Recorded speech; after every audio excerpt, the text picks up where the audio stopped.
It wasn't the champagne in her glass or the string quartet's gentle rendition of some old romantic classic that made her feel sick to her stomach.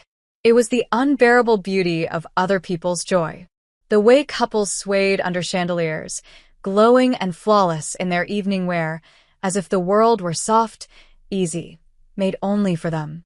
From her position in the corner of the ballroom, arms folded across the front of her black satin gown, the billionaire watched them all, motionless, unreachable, glass in hand but untouched. No one looked in her direction. They never did, not really. They admired her. They spoke her name with awe and calculation. They wanted favors, investments, access. But not intimacy, not touch, not presence, and certainly not love. Her life was spreadsheets, closed doors, headlines, inheritance, power. A vast empire with no one to share it with. Her parents were long gone, her brother even longer. The board respected her. Her employees feared her. The world envied her.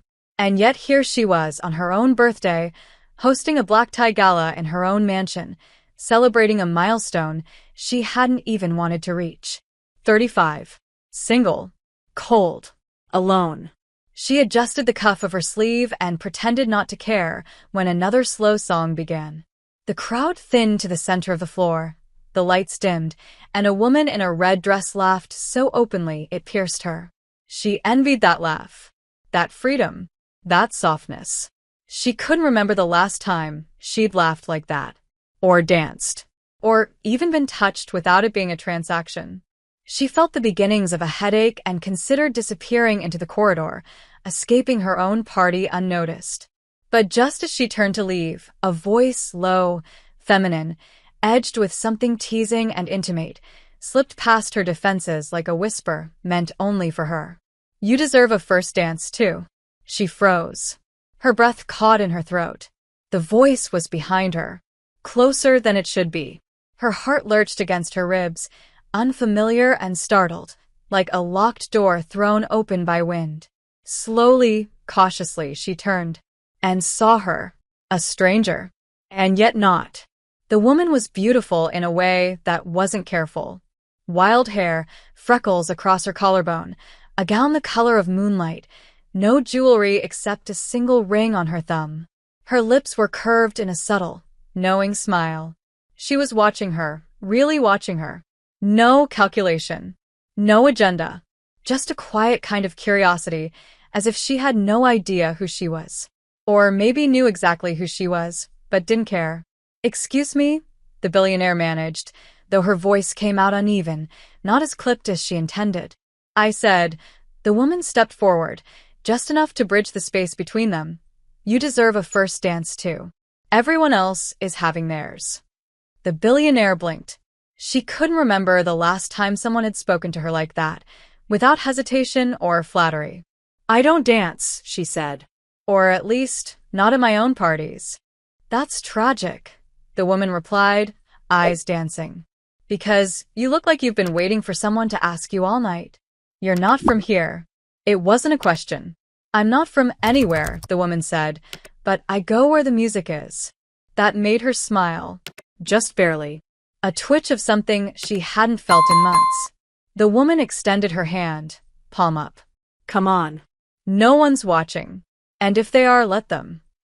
Her first instinct was to refuse, to pull back into the safety of her silence and solitude. But her hand was already moving, against her better judgment, against every boundary she'd built. Her fingers touched the other woman's, and the contact was electric. Real. Warm. Present. As if she'd been underwater her whole life and someone had finally cracked the surface.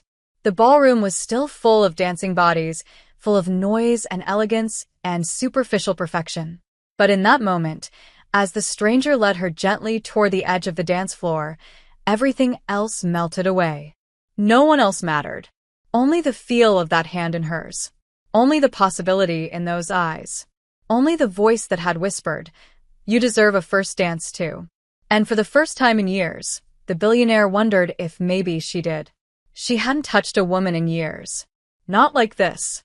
Not slowly, deliberately, with no contract, no agenda, No transactional power imbalance. Just skin on skin. Just music and breath. The woman's hand fit perfectly into hers, warm, calloused in a way that surprised her, like someone who worked with her hands. Not soft in the polished, perfect way of socialites, but soft where it mattered.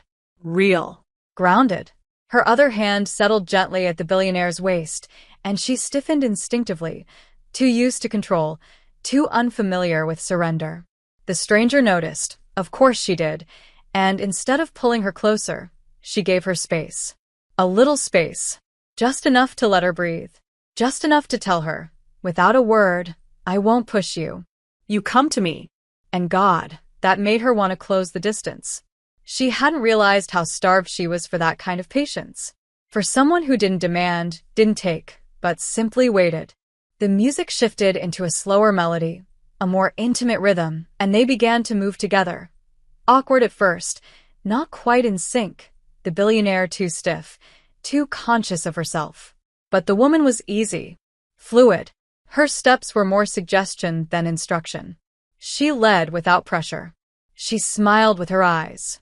She didn't say anything else, just let the silence speak. It was unnerving, disarming, beautiful. You're not afraid of me, the billionaire said softly, almost more to herself than to the woman. Should I be? Most people are. That sounds lonely. It was. But she didn't say it. She just swallowed hard and glanced around them. No one seemed to notice or care that the most powerful woman in the city was dancing with a stranger at her own gala. Or maybe they noticed, but no one dared interrupt. You're different, she murmured. You say that like it's a bad thing. It's not. It's just confusing. The woman's gaze softened. So is desire. So is honesty. So is doing something for no reason other than it feels right. The billionaire didn't know what to say to that. She couldn't remember the last time she did something just because it felt right. Her entire existence had been structured, calculated, risk-managed. But this felt like jumping from a cliff with no parachute. And terrifying as it was, it also felt exhilarating. You never told me your name, she said, voice steadier now. No, I didn't. The woman's smile widened. Do you want it? Yes. A pause. A moment so charged it stole the air from her lungs. Then you first, the woman said. I want to hear your real name. Not the name they put on buildings. Not the name they whisper in boardrooms. Yours. That stopped her cold. Because she couldn't remember the last time someone asked her for that. Not her reputation. Not her empire. Not her power. Just her. She looked down, uncertain. And then, quietly, gave it. Her real name. The one no one used anymore. The one that still made her feel like a girl. Not an empire. The woman whispered her own name in return, like a secret, like a gift. The moment held. The music slowed. And suddenly the billionaire realized they weren't dancing anymore. They were just standing there, hands still touching, breath mingling, lost in a bubble of something neither of them dared to name. Why did you come here tonight? She asked, her voice barely a breath. The woman's reply was simple, honest, devastating. I came to see if you still remembered how to feel. And with that, she slipped her hand from the billionaire's, turned, and disappeared into the crowd, leaving only the echo of her voice, the ghost of her warmth, and the pounding of a heart that hadn't been touched in years. Marian Hale wasn't the kind of woman who lost control. She didn't stammer, didn't hesitate, didn't let anyone get close enough to shake her. But now, alone in her private suite on the second floor of her mansion, the echo of that stranger's voice still wrapped around her like a noose made of silk. I came to see if you still remembered how to feel. The words had been soft, but they hit like a blow to the chest. She had stood there for nearly 10 full minutes after Sylvie vanished, unmoving, frozen between the music and the moment. And now, hours later, long after the last guest had left and the staff had retreated to their quarters, Marian sat barefoot on the edge of her velvet chaise lounge, staring at the glass of champagne she'd never touched. Her gown felt too tight now, her skin too exposed. Her mind refused to shut up. Who the hell was that woman?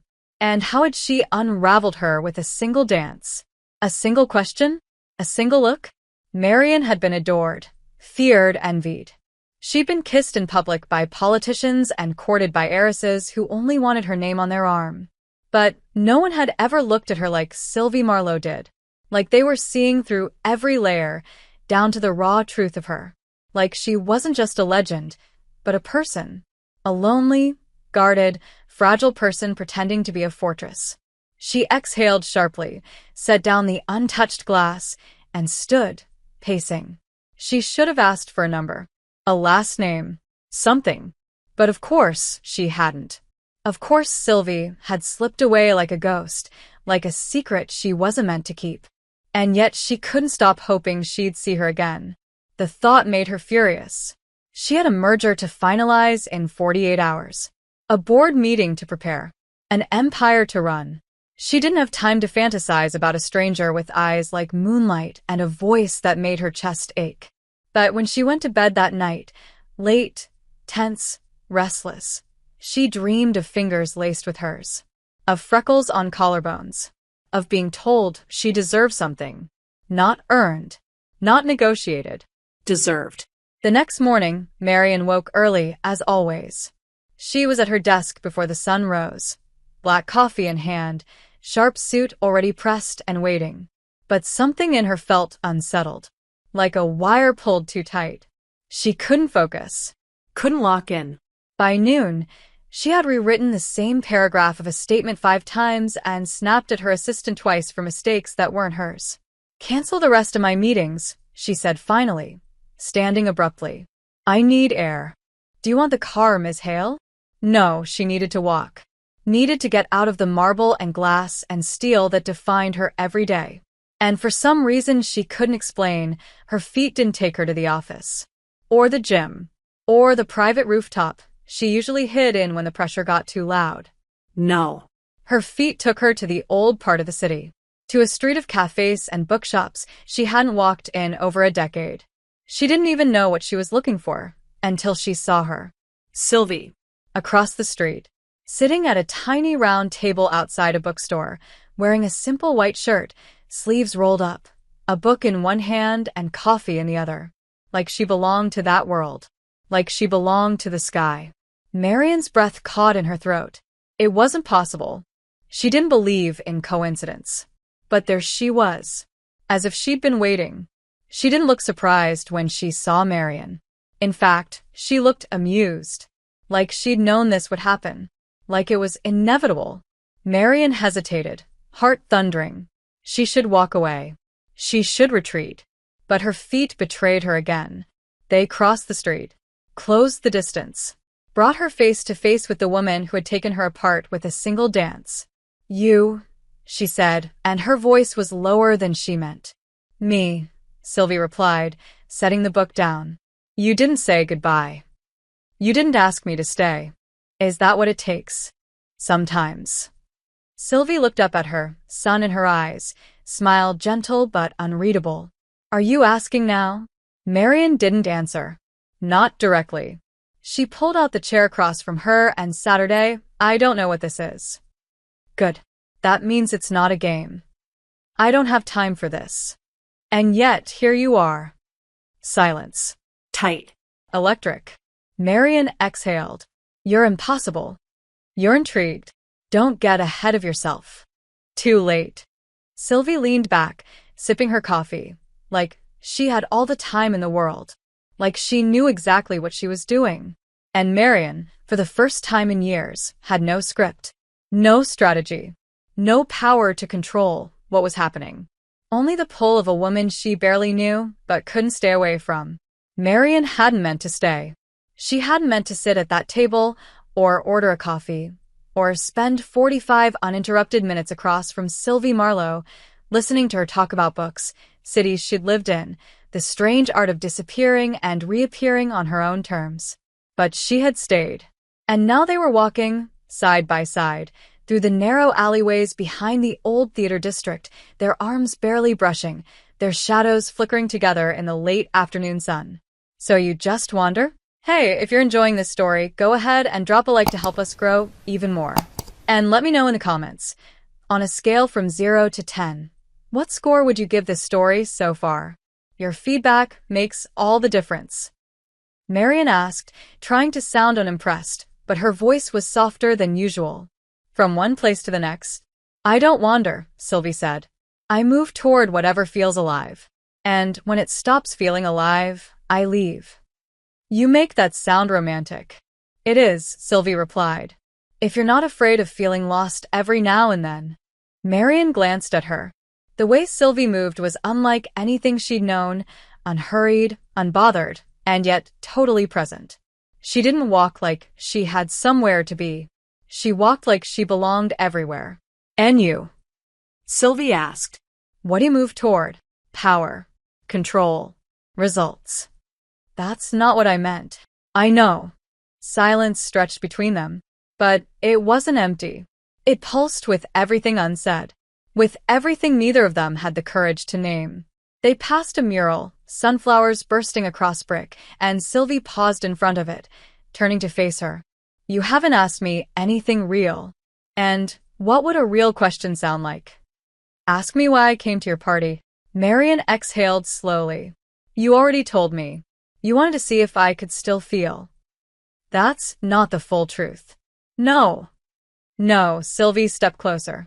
I came because I'd heard stories. About the cold, unreachable Marian Hale. About the woman who built an empire and then locked herself inside it. Marian's spine straightened, reflexively defensive. I didn't lock myself in. You did, Sylvie interrupted gently. And I wanted to see if anyone remembered the way out. The words hit harder than Marian expected. Because they weren't cruel. They were quiet, observant, painfully accurate. She looked away. You know nothing about me. That's the thing, Sylvie said. I think I do. Not everything. But enough to know that you've been walking through life like it's a battlefield. And I'm just wondering when you'll realize no one's shooting anymore. Marian's throat tightened.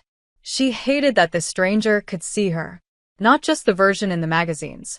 Not just the legend. But her. She should have left 10 minutes ago. But her feet wouldn't move. Sylvie reached into her bag and pulled out a worn paperback. Here, she said, offering it. I marked a page. I think you need it. Marian took it without thinking. Their fingers brushed. And there it was again, that low, electric hum under her skin. She looked down at the book. The Myth of Surrender. She opened it, eyes falling immediately on the underlined line. Some people think falling in love is like stepping into fire. Others know it's like walking into a room you've spent your whole life avoiding and finally realizing it's filled with light. Marian swallowed. Hard. You think I'm avoiding something? I think you're starving for something you won't name. And you think you're the one to name it? No, Sylvie smiled. I think you are. I just want to be there when you do. For a long time, neither of them moved. Then Marian said, This isn't a game to me. Good. I don't play games. You're dangerous. Only if you lie to yourself.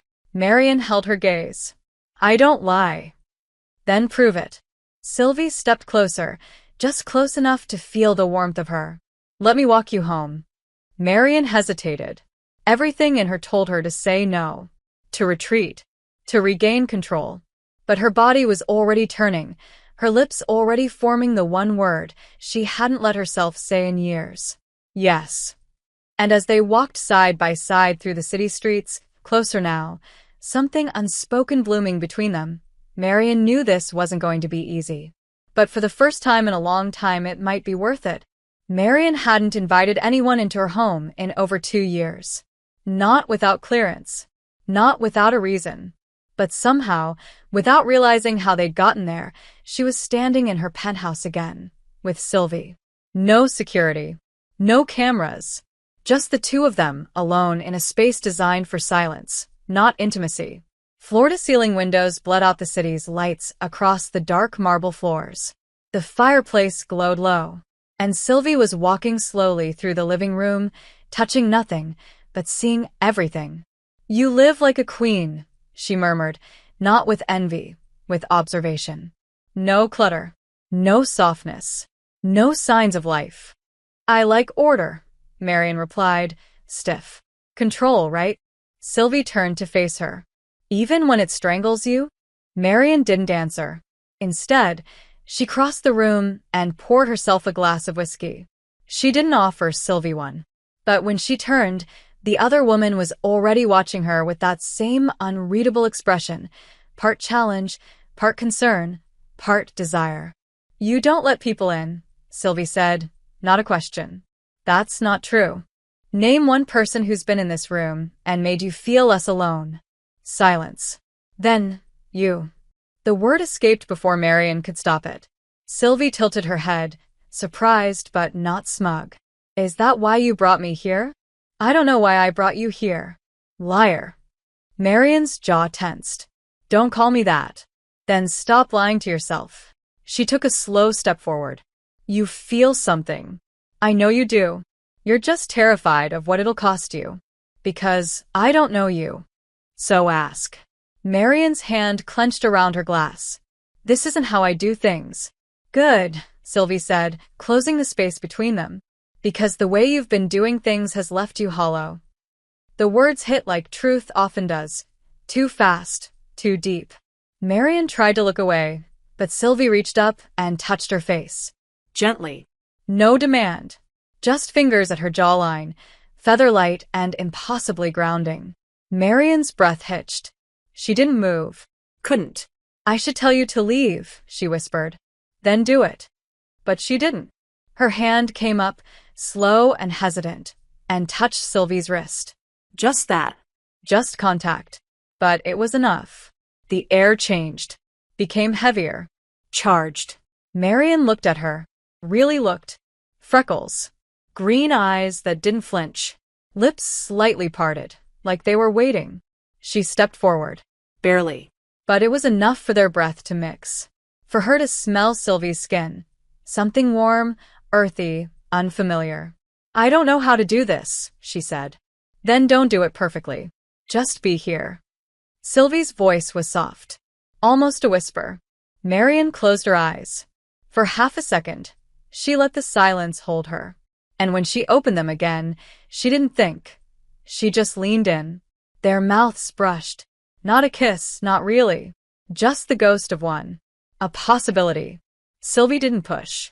Didn't deepen it. She just stayed close. Letting Marian decide. And that choice, that trust, cracked something wide open. Marian kissed her. Really kissed her. And it wasn't delicate. It was raw, uncertain, unpracticed. A woman who hadn't allowed herself this kind of hunger in far too long.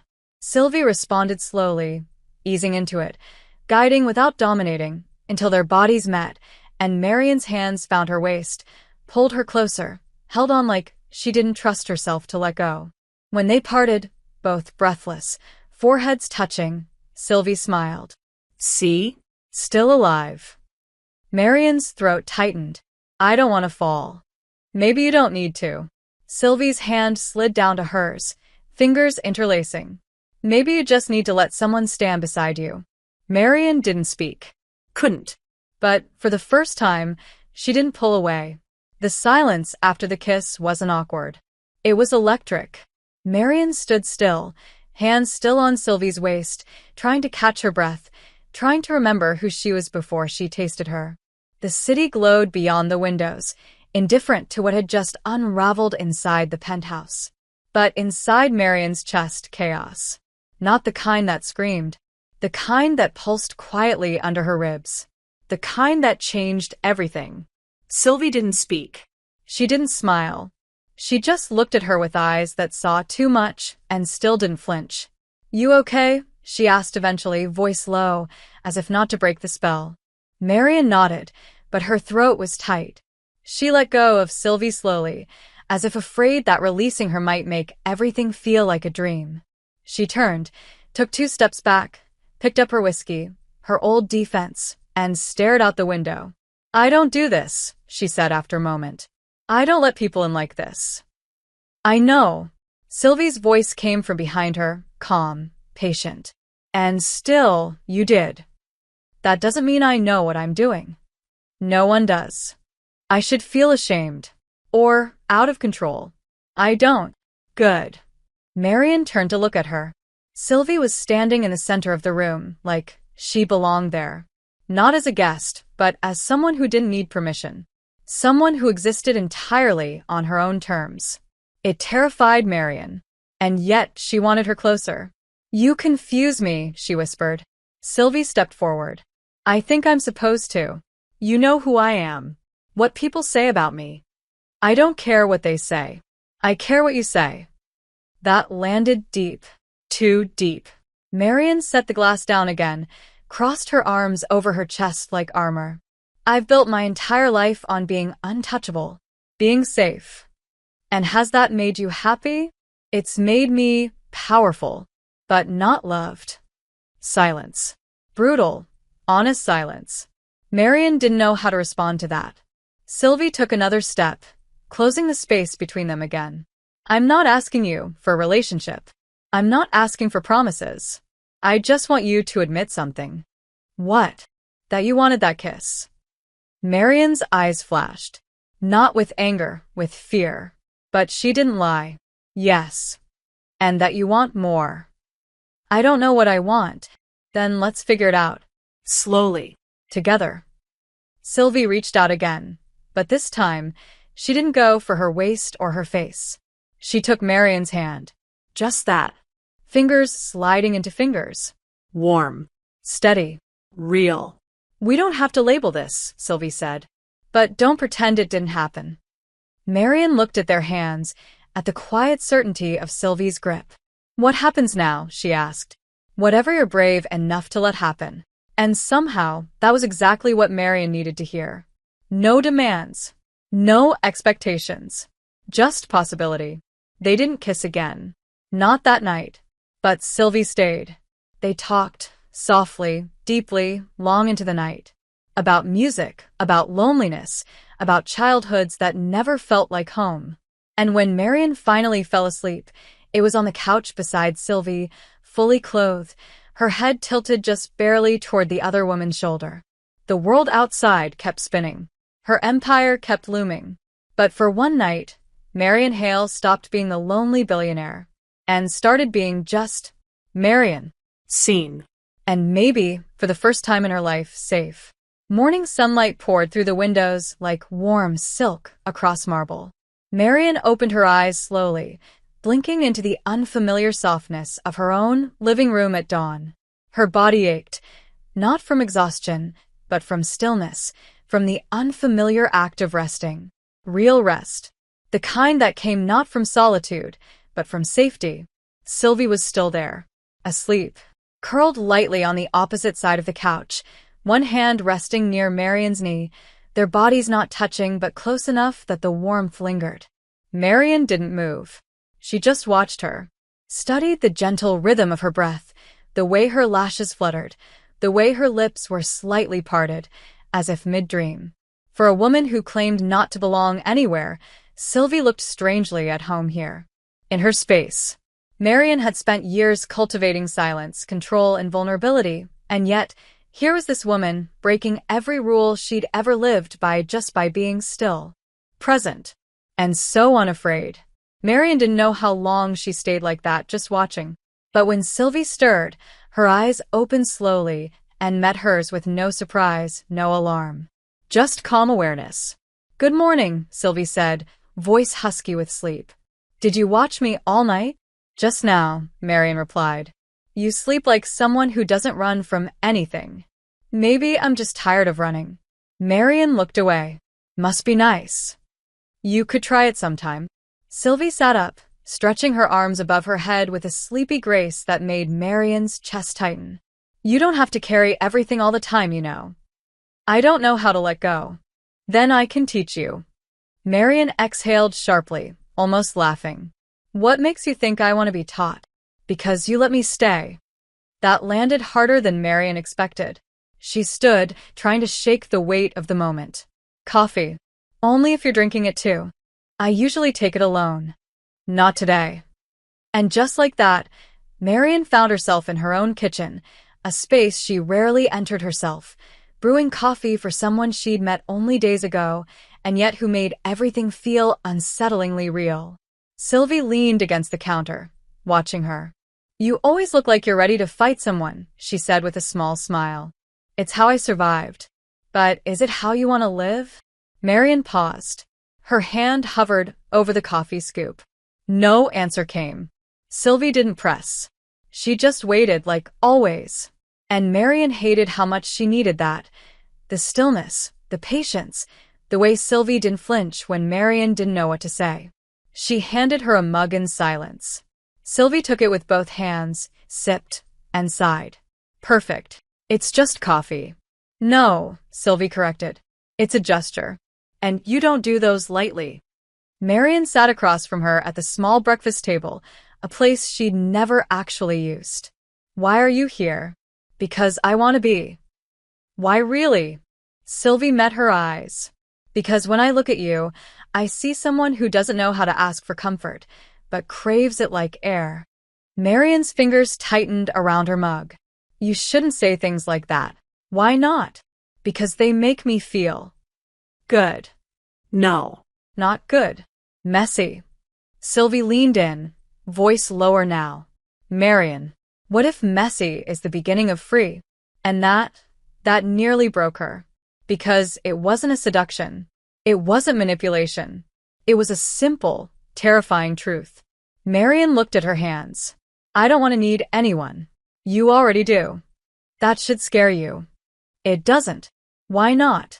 Because I'm not afraid of being needed. I'm afraid of being invisible.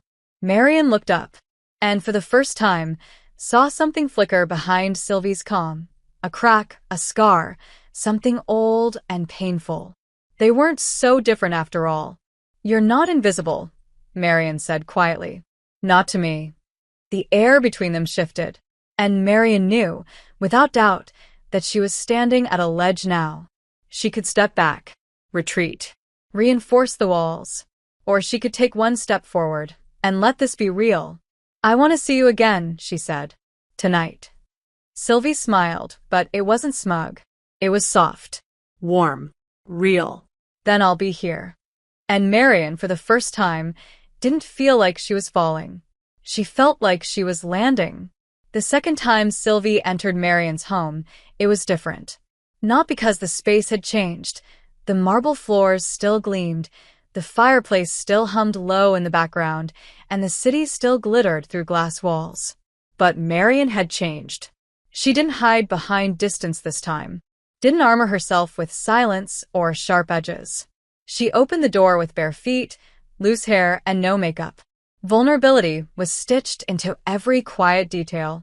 Sylvie noticed immediately and softened in response. You look like someone who's finally breathing, she said as she stepped inside. Don't get used to it, Marian replied, but her voice held no bite. Just nerves. Maybe even hope. Sylvie followed her into the living room, where 2 glasses of wine already waited, untouched. Marian picked one up, handed it to her, and sat down, not across the room, but beside her. You said you don't do this, Sylvie murmured. I don't, but you want to. Marian didn't answer right away. She took a sip of wine, then set the glass down, fingers tight around the stem. You make it feel like less of a risk. And more of a choice? Marian looked at her. Exactly. Sylvie smiled. That's all I want to be. A choice you're not afraid to make. The quiet that followed was heavy, but not uncomfortable. It was charged. Waiting. Marian turned to her slowly. If I asked you to stay tonight, not for sex, not for escape, but just to be here, would you? Sylvie nodded. Without hesitation. Even if I don't know how to be good at this? There's no good. There's just honest. Marian exhaled, and something inside her cracked open. She shifted closer. Close enough that their knees touched. Close enough that she could feel Sylvie's breath. I think about you, she confessed. All the time. Even when I tell myself not to. I know. It scares me. Me too. Marian reached out, slow, careful, and touched Sylvie's hand. This time, there was no hesitation. Their fingers laced. Held. Marian's heart was thudding in her chest. Not because she wanted to run, but because for the first time in her adult life, she didn't. I thought I had everything, she whispered. Then you came in and made me realize I've been starving. Then let me feed you, Sylvie said. Let me love the parts of you you've locked away. Marian blinked hard. Her throat tightened. You don't even know me. I know enough. What if I mess this up? Sylvie leaned in, her voice like a secret. Then we'll figure it out. Together. And that was it the moment Marian stopped fighting. She kissed Sylvie again, not with hunger, but with reverence. With need. With the fear and hope tangled together in her chest like live wires. Sylvie pulled her closer, arms wrapping around her waist, grounding her, steadying her. They didn't rush. They didn't need to. Every touch was a question. Every breath was an answer. And when they finally let themselves fall back onto the couch, bodies entwined, mouths tracing skin and silence, Marian felt something terrifying and beautiful begin to root itself in her chest. Not lust, not obsession, but tenderness. Something she hadn't felt in years. Something she didn't know if she deserved, but wanted anyway. Later, with the lights low and their bodies still tangled in the softness of each other, Marian whispered into the dark, I don't want you to disappear. And Sylvie replied, without hesitation, then don't let me. Marian held her tighter. And for the first time in her life, she didn't feel like the one holding all the power. She felt like someone worth holding on to. They had slipped into something dangerously close to routine. Marian found herself looking forward to evenings more than mornings, counting the hours until Sylvie would arrive with a crooked smile, a paper bag of pastries or wine, and a story about something absurd she saw on the train. The woman was unpredictable in small, beautiful ways, the kind of chaos Marian had never allowed in her life. And yet, she craved it now. Craved her. That night, Sylvie was already there when Marian came home. She had let herself in with the spare key Marian had given her, something so intimate, so unspoken. It felt heavier than a declaration. She was barefoot, cooking pasta in Marian's too pristine kitchen, her hair in a loose bun, humming something Marian couldn't name. Marian froze in the doorway, watching her. Something about the domesticity of it, the normalcy, struck her so hard it hurt. Like her body realized something her mind hadn't caught up to yet. She wanted this. Not just Sylvie. This. Whatever was growing between them. Sylvie turned, grinning. You look like you just saw a ghost. Just trying to figure out how you're making this kitchen look lived in. Maybe it needed to be. Marian walked in slowly. You're staying here a lot. Sylvie blinked, not defensively, but gently. Do you want me to stop? No. Then what's the look? Marian hesitated. She walked over, picked up a spoon, stirred the sauce like it might help her find the words. I'm not used to this. To what? Coming home to someone, letting them see me tired, or quiet, or scared. Marian glanced at her. Sylvie didn't flinch. You're not the only one feeling this, Marian, but you're better at it. That's not true. Yes, it is. You make everything look easy. Loving someone isn't easy. Marian froze. The word slipped out like a match dropped in gasoline. Sylvie didn't take it back. Didn't soften it. She let it hang. Marian stared at the pot, hands clenched at her sides. Don't say that, she whispered. Why? Because I don't know if I can say it back. Sylvie stepped closer. Not to touch, just to be there. I didn't say it for a reply. I said it because it's the truth. Mine. Marian closed her eyes. This feels like falling. Then let yourself fall. And if I hit the ground, I'll be there. Marian opened her eyes.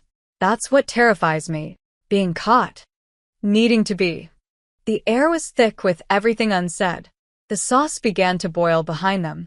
Neither moved. Maybe I should stay at my place tonight, Sylvie said softly. Not angry. Just aware. Marian's heart clenched. Is that what you want? It's not what I want. It's what I think you need. Distance. Space.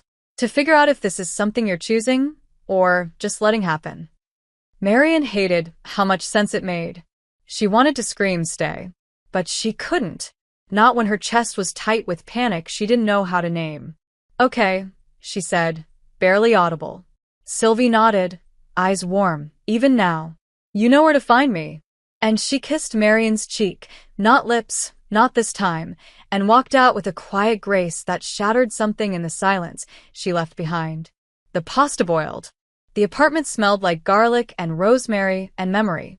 Marian stood in the middle of it all, staring at the door. Alone.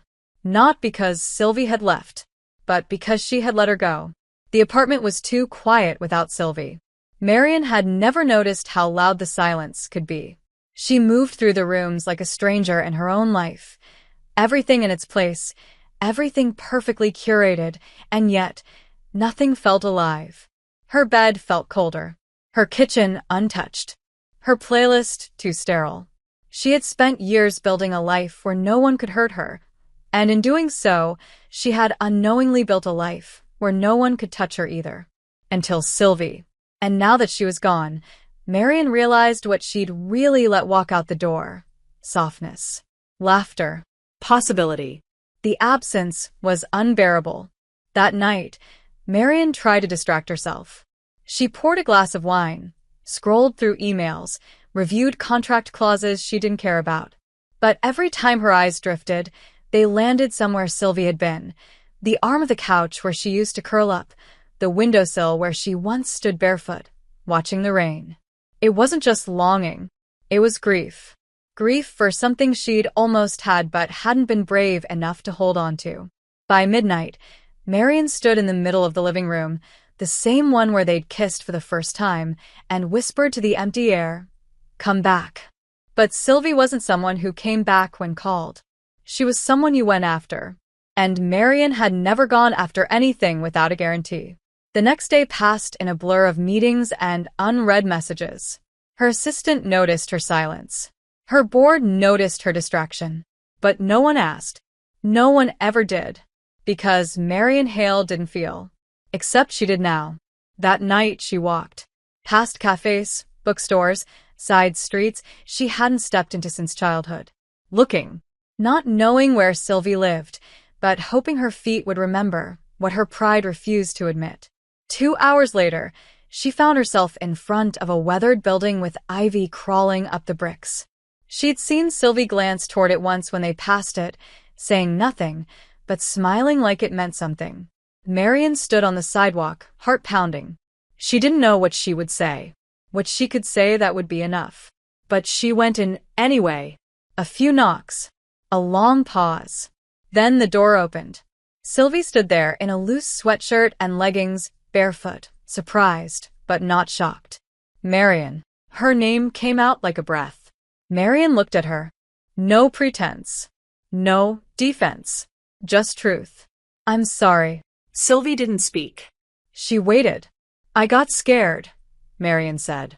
"It's not an excuse, but it's the truth. I haven't let anyone in like that in years. Maybe ever." "I know," Sylvie said softly. "And I didn't want to ruin it by not being enough. Or needing too much. Or failing." "You didn't ruin anything." Marian stepped closer. "I've never felt anything like what I feel when I'm with you. And that terrifies me. But losing you terrifies me more." Sylvie's eyes softened. She still didn't move. "What do you want from me, Marian?" The question landed like a test. And for the first time, Marian didn't avoid the answer. "I want the quiet mornings. The chaos in my kitchen. I want the way you touch me like I'm not made of armor. I want you." The air held. Then Sylvie opened the door wider. "Then come in." Marian stepped inside. The door closed behind her. And suddenly, the world felt like it had weight again, but the kind you wanted to carry. Marian didn't sleep that night. Not because she couldn't, but because she didn't want to miss a second. Sylvie had fallen asleep beside her on the small couch, legs tangled with hers, a blanket draped carelessly across them both, their bodies pressed together like puzzle pieces that had been waiting to fit. Marian lay there in the quiet dark, heart steady for the first time in days, staring at the ceiling as Sylvie's breath warmed her shoulder. There was no panic this time. No fear. Just something slow and calm and terrifying in a different way, the weight of knowing she finally wanted to belong to someone. Morning came like honey through the blinds. Marian woke first again, but this time, she didn't move. She'd just watched Sylvie sleep for a few minutes, memorizing the shape of peace on her face. When Sylvie stirred, she turned toward her with a sleepy smile and whispered, "You stayed." "You let me," Marian whispered back. Sylvie reached up, brushing a piece of hair from her face. "Are we okay?" "We're more than okay." And Marian meant it. She wasn't good at saying those things, but when she looked at Sylvie now, she felt like maybe, just maybe, she could learn. They spent the rest of the morning like two people who had already chosen each other. Marian made coffee, while Sylvie sat on the counter, swinging her legs. They laughed. They argued about toast. They kissed between sips of coffee. Everything felt easy. Not perfect, but real. Later, when they were curled up in bed again, Sylvie turned to her and said, "What does love feel like for you?" Marian blinked, caught off guard. "What do you mean?" "I mean, is it heavy? Is it soft? Does it scare you, or hold you, or both?" Marian exhaled. "It feels like standing at the edge of something high, and not being afraid to jump." Sylvie smiled. "That sounds like trust." "Maybe it is." "And have you ever felt that before?" Marian looked at her, really looked. "Not until you." The words weren't grand. They weren't rehearsed. But they were real. And Sylvie heard the weight in them. "Do you want this?" Sylvie asked. "Not just me. This. The messy mornings. The figuring it out. The showing up even when it's hard." Marian didn't hesitate. "Yes." Sylvie nodded slowly. "Then we have to do it together. No hiding. No shutting down. No pretending we're not scared. I can do that. Even when you want to run? Especially then." "Good," Sylvie said. "Because I want to build something with you." And just like that, the air shifted again, not in tension, but in depth. They weren't falling anymore. They were building. Together. Brick by brick. Fear by fear. That night, back at Marian's place, Sylvie left a toothbrush in the guest bathroom. A book on the nightstand. A sweater in the closet. No declarations. No ceremony. Just quiet evidence of a woman who is slowly, surely becoming home. It was the little things that started to shake her. Not the nights. Not the kisses. Not the declarations whispered between half-asleep moments. No, Marian could survive those. She could savor them. What shook her was the toothbrush, the sweater, the book on her nightstand, opened and dog-eared. The sound of someone else's shower running in the morning. The fact that her closet no longer closed the same way because Sylvie's things were beginning to live there. It wasn't loss of space that scared her. It was the presence of permanence. And the echo of a question she had never been brave enough to ask. What if I lose this? Sylvie didn't demand anything. She moved through Marian's world with grace and gentleness, always checking in, always asking, "Is this okay?" before letting another part of herself slip into Marian's life. But Marian knew that letting someone stay wasn't just about saying yes. It was about believing they wouldn't leave. One night, they had dinner on the balcony. The sky was clear. The air was still. Marian had just opened a bottle of wine when Sylvie leaned forward, eyes soft but direct. "Are you happy?" Marian didn't answer immediately. She looked out at the skyline. The buildings she once believed were her only companions. "Yes," she said at last. "But I'm afraid of how much it matters." "Me too," Sylvie said. "But I think that's what makes it real. I keep waiting for something to go wrong. And if it doesn't, then I'll ruin it." Sylvie reached for her hand. "You don't have to protect yourself from me. I don't know how not to." "Then let me show you." Marian looked down at their joined hands. "What if I need too much? Then I'll give more. And what if I can't give enough? Then I'll remind you that love isn't measured like that." Marian's throat tightened. "You make me want to believe in things I've spent years avoiding." "Then let them find you," Sylvie whispered. "Let me find you." Later that night, Marian woke up from a dream she couldn't remember, heart racing, breath uneven. Sylvie stirred beside her immediately. "Hey," she said, reaching for her. "You're safe. I'm here." Marian didn't speak, just buried her face in Sylvie's neck, arms wrapping around her like she was afraid she'd vanish. Sylvie didn't ask questions. She just held her. Firm. Steady. Real. In the morning, Marian found a note tucked under her coffee cup. Sylvie's handwriting, rushed and soft. Loving you isn't hard. Loving you is like breathing. You just have to stop holding it in. Marian read it 3 times. Then folded it gently and placed it in the drawer next to her bed, beside a ring she no longer wore and a photo she hadn't looked at in years. Sylvie wasn't replacing her past. She was rewriting Marian's future. And Marian, for once, wasn't fighting it. The love didn't fade. It deepened quietly, like roots beneath the surface. Day by day, touch by touch, moment by moment, Marian found herself becoming someone new. Not someone weaker. Someone braver. She no longer looked over her shoulder when Sylvie laughed too loudly in her home. No longer winced when her shirt was folded and placed in the same drawer as hers. No longer asked when she was leaving. Because now Sylvie didn't leave. She stayed. She cooked, she slept, she cried, she kissed. And Marian let her. But love, when real, doesn't stay small. It grows until it touches everything, even the corners you tried to hide, especially those. And Marian, despite everything, still had corners. It started with a drawer. A locked one. Sylvie had never asked about it, never tried to open it.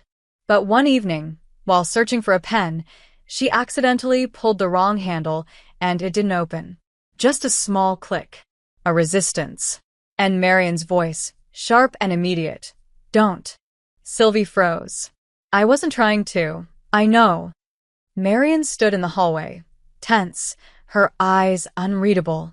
Just don't. Sylvie nodded slowly. Okay. But something shifted after that. Not in Sylvie. She kept moving with the same soft steadiness.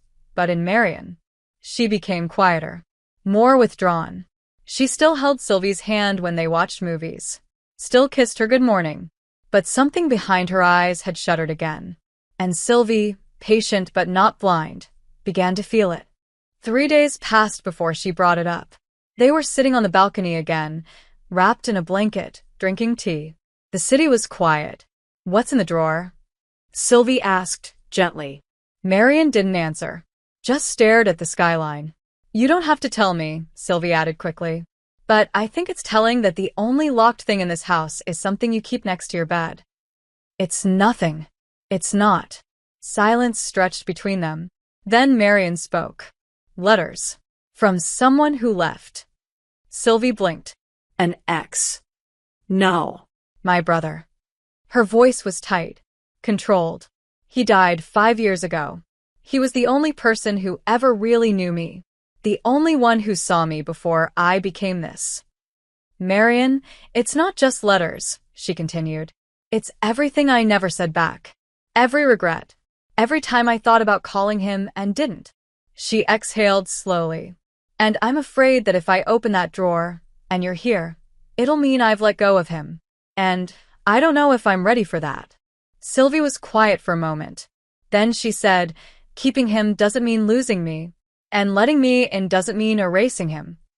Marian looked at her, eyes rimmed with unshed tears. I don't know how to carry both. Maybe you don't have to carry alone anymore. Marian set her cup down. Her hands were shaking. I've never said any of this out loud. You don't have to say it perfectly. Just honestly. That night, Marian opened the drawer. Not alone. Sylvie sat beside her on the floor, cross-legged, silent. Marian pulled out the letters one by one.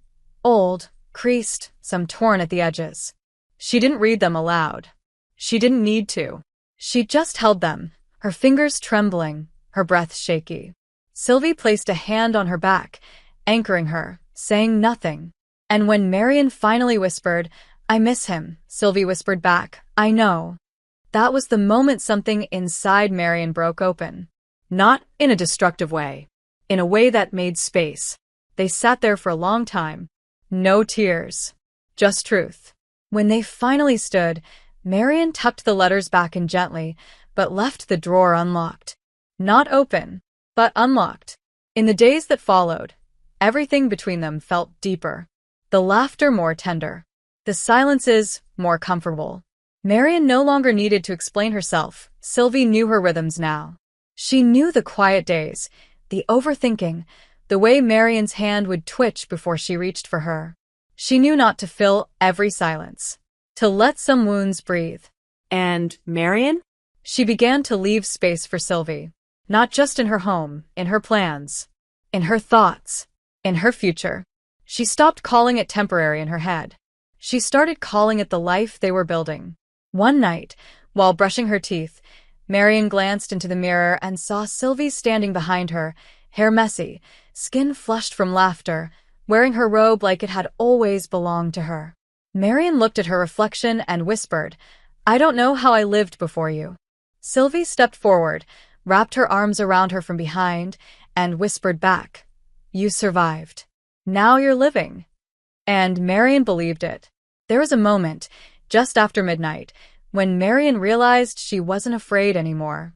Not of the quiet, not of the closeness, not even of the way Sylvie breathed beside her in bed, fully asleep, one arm resting loosely across her waist like she had every right to be there. Because she did. She had earned that space, not through force, not through insistence, but through patience, through honesty, through the way she never tried to fix Marian, only to know her. The realization didn't come with fireworks. It came softly, like rain after weeks of drought.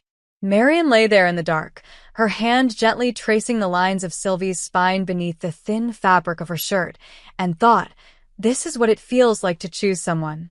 Not to fall, not to be swept, but to choose, every day, every hour, even in silence. Especially in silence. She pressed a kiss to Sylvie's shoulder. "I love you," she whispered, not waiting for the right moment, not needing to hear it back, just saying it because it lived in her now. Sylvie stirred slightly, her eyes fluttering open. Marian smiled. "Go back to sleep." But Sylvie blinked, awake now, shifting to face her in the dark. "Did you say something?" Marian hesitated. Then, steady, "I said I love you." Silence. Then Sylvie, with a sleepy smile and voice still heavy with dreams, "Of course you do." Marian laughed, surprised. "That's your reaction?" Sylvie brushed a thumb across Marian's cheek. "You've been loving me for a while now. You were just waiting for permission to admit it. And who gave me that permission? You did." Marian's heart clenched in the best way. She kissed Sylvie then, slow, unhurried, like everything in her body knew this woman, this moment, this life. The next morning, they woke up tangled and warm, sun spilling over their bodies like silk. Marian made breakfast without burning it. Sylvie danced barefoot in the kitchen. They kissed over coffee, argued about how much sugar belonged in tea, and curled up on the couch with an old book and a blanket they now shared without thinking. Later, while Sylvie napped in the living room, Marian sat at her desk, the one she hadn't touched in weeks, and opened a blank page. She started to write, not a contract, not a strategy, but a letter. To herself. To the woman she used to be. She wrote about loneliness, about silence, about how long she had mistaken control for safety. She wrote about the first night Sylvie touched her, the first time she said yes, the first time she stayed. She wrote about what it meant to be soft and still be whole. About how love didn't make her weaker, it made her more herself. She didn't cry. Not this time. She just wrote. And when she was done, she printed it, folded it, and placed it inside the unlocked drawer next to the letters from her brother. She whispered, "Thank you," and closed it gently. That night, Marian invited Sylvie to a quiet dinner in the garden behind her building, a space no one knew existed but her. They sat beneath a canopy of soft lights and climbing roses. No staff. No noise. Just them.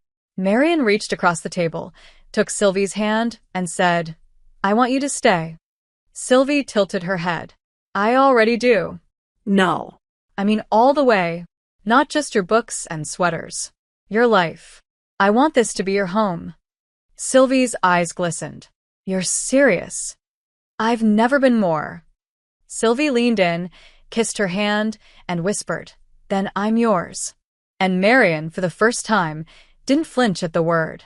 She smiled, open, full, and completely unafraid. The house no longer felt like a fortress. It felt like a home. The walls that once echoed with silence now pulsed with laughter, the clinking of cups, the rustle of turned pages, and the soft rhythm of bare feet across hardwood floors. Marian had spent most of her life believing that love was a risk she couldn't afford, something volatile, unstable, something that would ask too much of her and give too little back. But Sylvie had changed that. Not through grand gestures, not through declarations shouted across storms, but through presence. Through the way she stayed, even in the silence. Through the way she touched Marian like she wasn't fragile, but sacred. Through the way she listened, not to what was said, but to what was hidden beneath every word Marian had never known how to say. It had been 6 weeks since the night in the garden. 6 weeks since Marian said, "I want you to stay," and meant not for a night or a season, but for everything. Sylvie had moved in completely now.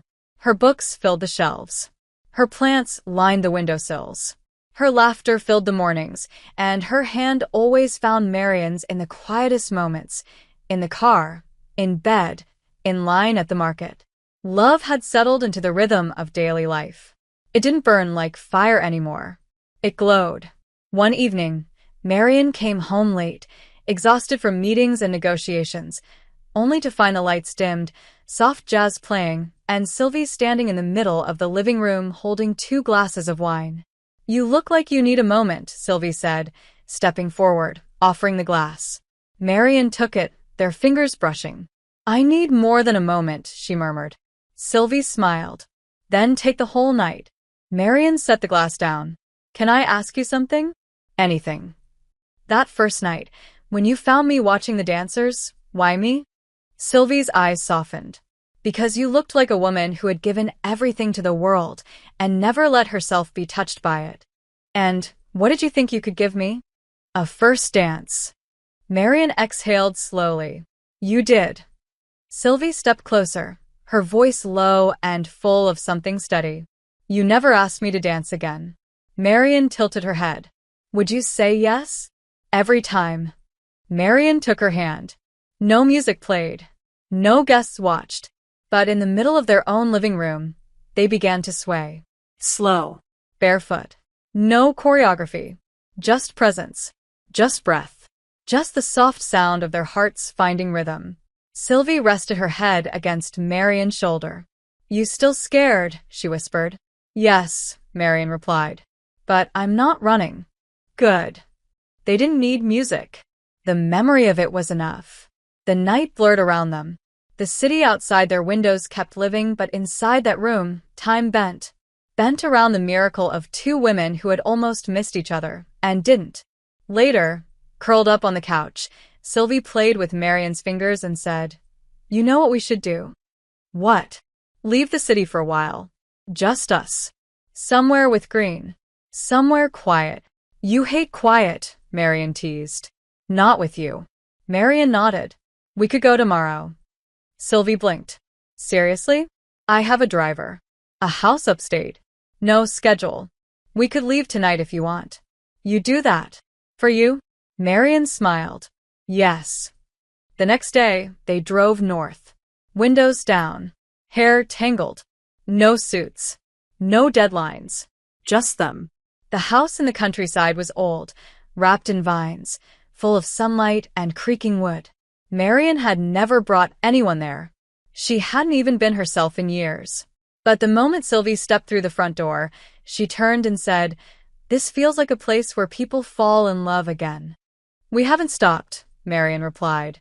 They stayed a week, walked barefoot through grass, swam in the lake behind the trees, cooked, burned things, laughed, fell asleep tangled on the porch couch with books open on their chests.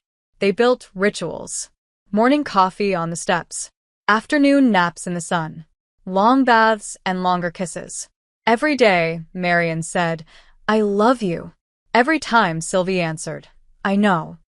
And one night, while lying in bed with the windows open and rain tapping gently on the glass, Marian turned to Sylvie and said, "You changed my life." Sylvie looked at her, serious, unblinking. You let me. Marion cupped her face. You made me soft without breaking me. You were always soft, Sylvie whispered. You just forgot. And now you remember. Marion kissed her slowly, reverently, like a woman who no longer feared the quiet, who no longer waited for the fall, because she had fallen fully, entirely, and landed in arms that caught her. The morning after, Marion woke to find Sylvie dancing barefoot in the kitchen, no music playing, just movement. Light. Joy. Marion stood in the doorway, silent, watching, remembering that night so long ago, watching everyone else dance. How she'd stayed still, locked in a world that didn't know her. Until a woman had whispered, "You deserve a first dance too." And now here she was, no longer watching from the shadows, no longer waiting to be asked, dancing. If you enjoyed this content and want to support the channel in a special way, try clicking the thanks button below. It's the one with the heart and $sign icon. With super thanks, you can make a direct contribution to the channel, which helps me keep creating awesome videos for you.